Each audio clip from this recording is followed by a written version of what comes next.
A história não contada do Byford Dolphin Disaster é um conto sobre tecnologia, perigo e o duro poder das profundezas do mar. Os mergulhadores que procuram petróleo e gás têm de navegar numa dança complexa com pressão, gases e equipamento de segurança. Mas o que acontece se este delicado equilíbrio se rompe, resultando numa tragédia catastrófica que desafia a imaginação? Junte-se a nós e mergulhe nas profundezas sinistras de um mistério marítimo da vida real, onde um único erro desencadeou uma reação em cadeia inimaginável, alterando para sempre o destino daqueles que ousaram explorar o desconhecido. Byford Dolphin era uma grande plataforma flutuante utilizada para perfurar no fundo do mar. Trabalhava no Mar do Norte, perto da Grã-Bretanha, Dinamarca e Noruega. Foi o incidente de 1983 que a trouxe à luz do dia, quando uma súbita explosão submarina causou a morte de 4 mergulhadores e um trabalhador, e feriu outro trabalhador. Mas como é que o acidente ocorreu apesar das medidas adoptadas? Inicialmente, chamaram-lhe Deep Sea Driller. Foi a primeira do seu gênero da série Aker-Act 3, um grupo de plataformas de sucesso. Foi fabricada pelo grupo Aker e concluída no estaleiro Aker Verdal em 1974. O Byford Dolphin era bastante grande. Tinha cerca de 108 metros de comprimento, 67 metros de largura e 36 metros de profundidade. Podia perfurar muito longe, até 6.100 metros debaixo de água. Também podia trabalhar em águas tão profundas quanto 460 metros. Esta plataforma foi feita para perfurar e tinha ferramentas especiais para o efeito. Quando foi construída, seguiu todas as regras rigorosas da Noruega para garantir que era segura e suficientemente boa. Mas, com o passar do tempo, foi banida das águas da Noruega. O Byford Dolphin podia mover-se um pouco por si próprio, utilizando os seus motores para se manter no lugar. Mas se precisasse de ir para longe, tinha de ser puxado por barcos especiais, chamados rebocadores. Então, no sábado, 5 de novembro de 1983, às 4 da manhã, algo de muito mal aconteceu enquanto a plataforma estava a perfurar para obter gás num local chamado Campo de Gás de Frigg, no Mar do Norte, perto da Noruega. Havia 4 mergulhadores dentro de uma câmara especial no convés da plataforma. Esta câmara estava ligada a um sino de mergulho por uma pequena passagem. Os nomes dos mergulhadores eram Edwin Arthur Coward, Roy P. Lucas, Bjorn Giaever Bergersen e Truls Hellevik. Foram ajudados por 2 outros trabalhadores chamados William Cremont e Martin Saunders.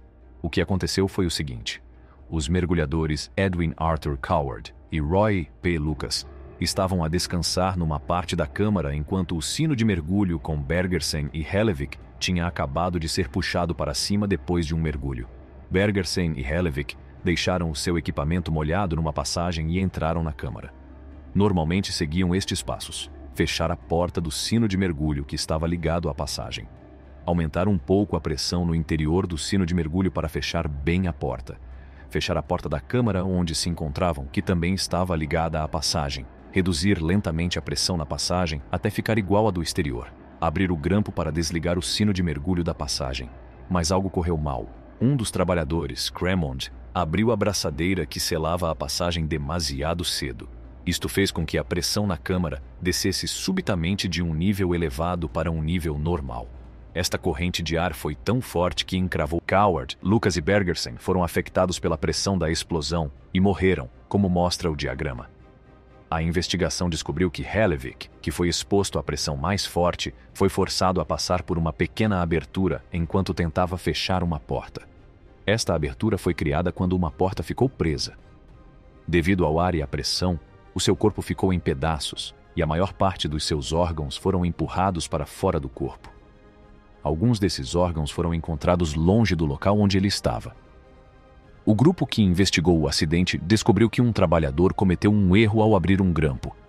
A porta de uma passagem foi concebida como um disco de válvula de borboleta e estava demasiado virada para o lado, pelo que ficou presa. Isto criou uma pequena abertura com a forma de um crescente. Tinha cerca de 61 centímetros de largura. Não é claro se o trabalhador que abriu a pinça o fez porque o patrão lhe disse, ou se foi ele próprio que o fez, ou talvez tenha havido um mal-entendido. Os trabalhadores no exterior da câmara tiveram dificuldade em ouvir-se uns aos outros devido ao ruído da plataforma e do mar. Além disso, os mergulhadores estavam cansados por trabalharem muitas horas, por vezes durante 16 horas seguidas. Este problema deveu-se também à forma como o sistema de mergulho do Byford Dolphin foi construído. Era antigo e não tinha características de segurança como escotilhas à prova de falhas, manômetros no exterior e uma forma de impedir a abertura da bagageira quando ainda havia pressão no interior. Estes elementos poderiam ter evitado o acidente.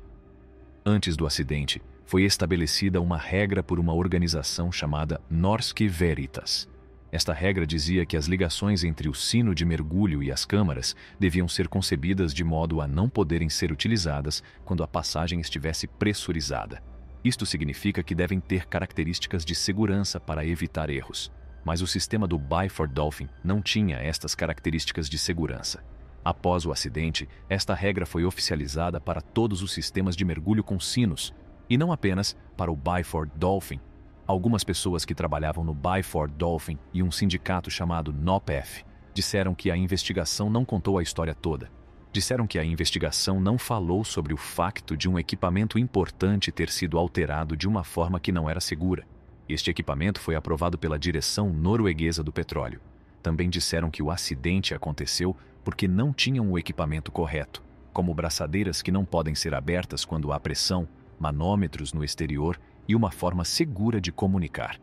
Estas coisas não existiam devido às decisões tomadas pela direção norueguesa do petróleo, um grupo chamado North Sea Divers Alliance, constituído por antigos mergulhadores do Mar do Norte e pelas famílias dos que morreram, não parou de procurar respostas. Em fevereiro de 2008, receberam um relatório que dizia que a verdadeira razão do acidente era um equipamento defeituoso. Claire Lucas, filha de Roy Lucas, acreditava que o governo norueguês era responsável pela morte do seu pai, pois sabia que a câmara de mergulho não era segura. As famílias dos mergulhadores receberam finalmente uma indemnização do governo norueguês 26 anos após o acidente. Este não foi o único grande acidente que ocorreu no local. Em 1 de março de 1976, a plataforma ficou presa quando se deslocava de um ponto do Mar do Norte para Bergen. Todos os que se encontravam na plataforma tiveram de sair, mas, infelizmente, 6 pessoas faleceram por terem caído dos seus barcos. Houve ainda outro incidente. Em 17 de abril de 2002, um norueguês de 44 anos, trabalhador da plataforma, foi atingido na cabeça e morreu num acidente de trabalho. Devido a este acidente, a plataforma perdeu um contrato de trabalho com uma empresa chamada Statoil, que estava preocupada com a forma como as coisas eram feitas na plataforma. O acidente custou muito dinheiro à empresa, que deixou de poder fazer o seu trabalho. Ao emergirmos das profundezas da história, saibam que há histórias à espera de serem contadas debaixo das ondas. Se quiser mais segredos interessantes e histórias por contar, não se esqueça de subscrever, gostar e carregar no botão de notificação para se manter atualizado sobre os nossos últimos mergulhos em mistérios intrigantes.